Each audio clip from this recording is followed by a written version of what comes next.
Daily. Taste the Daily.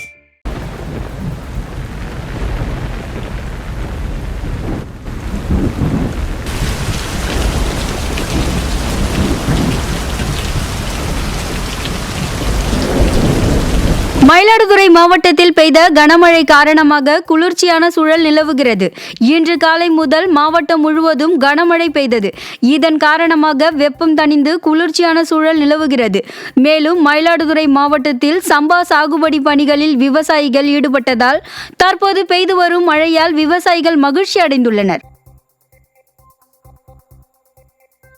Tenkasi மாவட்டம் மேற்கு தொடர்ச்சி மலைப்பகுதியில் நள்ளிரவில் பெய்த தொடர் மழையால் குற்றாலம் மெயின் தண்ணீர் வரத்து அதிகரிப்பால் சுற்றுலா பயணிகள் குளிக்க தடை விதிக்கப்பட்டுள்ளது.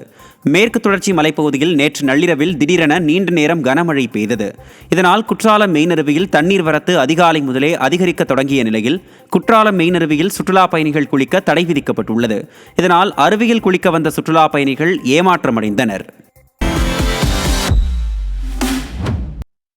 திருவாரூர் மற்றும் அதன் சுற்றுவட்டார பகுதிகளில் 1 மணி நேரத்திற்கும் மேலாக பெய்த மிதமான மழையால் பொதுமக்கள் மகிழ்ச்சியடைந்தனர். தமிழகம் இலங்கை இடையே நிலவும் வளிமண்டல கீழடுக்கு சுழற்சி காரணமாக திருவாரூரில் இன்று காலை முதல் மிதமான மழை பெய்தது. கடந்த சில தினங்களாக வெயில் மக்களை வாட்டி வதைத்து வந்த நிலையில் தற்போது பெய்த மழை பொதுமக்களுக்கு மகிழ்ச்சியை அளித்துள்ளது. ஈரோடு மாவட்ட ஆட்சியர் அலுவலகத்தில் தனது பெயரில் இருந்த நிலத்தை மகன் ஏமாற்றி பறித்துக் கொண்டதாக கூறி மூதாட்டி ஒருவர் உடலில் மண்ணெண்ணெயை ஊற்றி தீக்குளிக்க முயன்றுள்ளார். பவானி அடுத்துள்ள குறிச்சியைச் சேர்ந்த மூதாட்டி செல்லம்மாள் என்பவர் தமக்கு சொந்தமான 5 சென்ட் நிலத்தை தானப்பத்திரமாக மகன் சக்திவேல் மாற்றிக் கொண்டதாகவும் அதன் பின்னர் தன்னை கவனிக்காமல் இருப்பதாகவும் குற்றம் சாட்டியுள்ளார். இது பற்றி விளம்பர மாடல் அரசு அதிகாரிகளிடம் பலமுறை முறையிட்டும் உரிய நடவடிக்கை எடுக்கவில்லை என குமுறிய மூதாட்டி செல்லம்மாள் பொதுமக்கள் குறைதீர்ப்பு நாள் கூட்டத்தின் போது தீக்குளித்து தற்கொலைக்க முயன்றுள்ளார். செயலற்ற ஸ்டாலின் ஆட்சியைப் போலவே மகன்களும் பெற்றோரை பராமரிக்காமல் நட்டாற்றில் விட்டுவிடுவதாக பொதுமக்கள் விமர்சித்துள்ளனர்.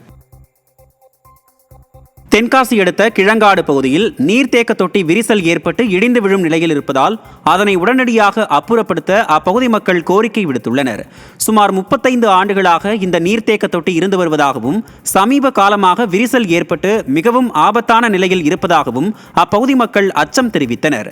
நீர்த்தேக்க தொட்டி அருகே பல வீடுகள் இருப்பதால் ஏதேனும் அசம்பாவிதம் ஏற்படும் முன்பே அப்புறப்படுத்த வேண்டும் என நிர்வாக திறனற்ற ஸ்டாலின் அரசுக்கு அப்பகுதி மக்கள் கோரிக்கை விடுத்துள்ளனர்.